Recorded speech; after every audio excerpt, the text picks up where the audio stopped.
2014లో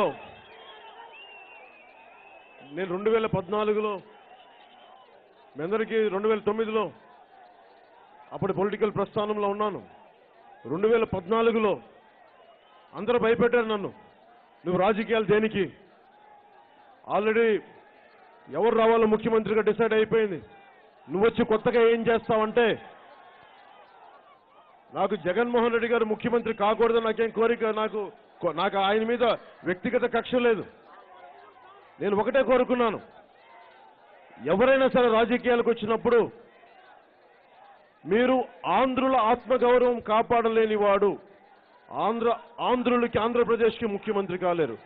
అదొకటే నినాదం.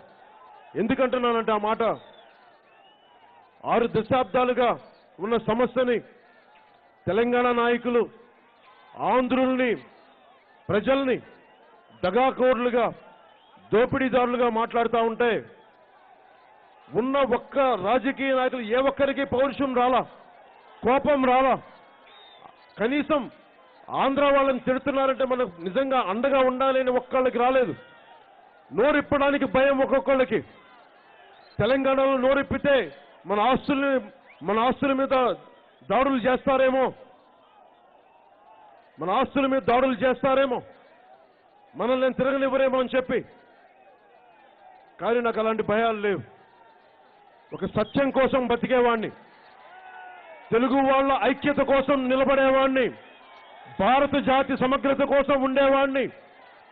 ఇవన్నీ చూసి నాకు బాధ కలిగి, ఇంతమంది ఎంపీలుండి ఎమ్మెల్యేలుండి ఒక్కళ్ళు రాష్ట్ర విభజన జరుగుతూ ఉంటే ఒక్కరు బలంగా మాట్లాడినప్పుడు, తెలుగు జాతి ఐక్యత కోసం, ఆంధ్రుల ఆత్మగౌరవం కోసం నేను జనసేన పార్టీ పెట్టాను. ఆ జనసేన పార్టీ పెట్టినప్పుడు నన్ను అందరూ నిరుత్సాహపరిచిన వాళ్లే, భయపెట్టిన వాళ్లే.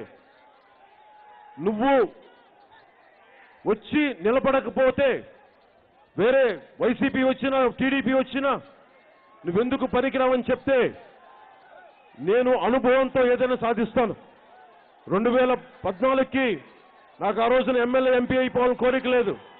నిజంగా యువతకి అండగా నిలబడాలని వచ్చాను, ఆడపడుచులకు అండగా నిలబడాలని వచ్చాను.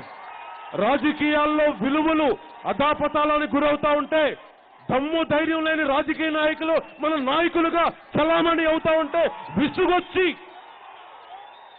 తెగింపుతోటి ధైర్యంతో రూపాయి పెట్టుబడి లేకుండా కేవలం జనబలమే నా బలం, జనబలమే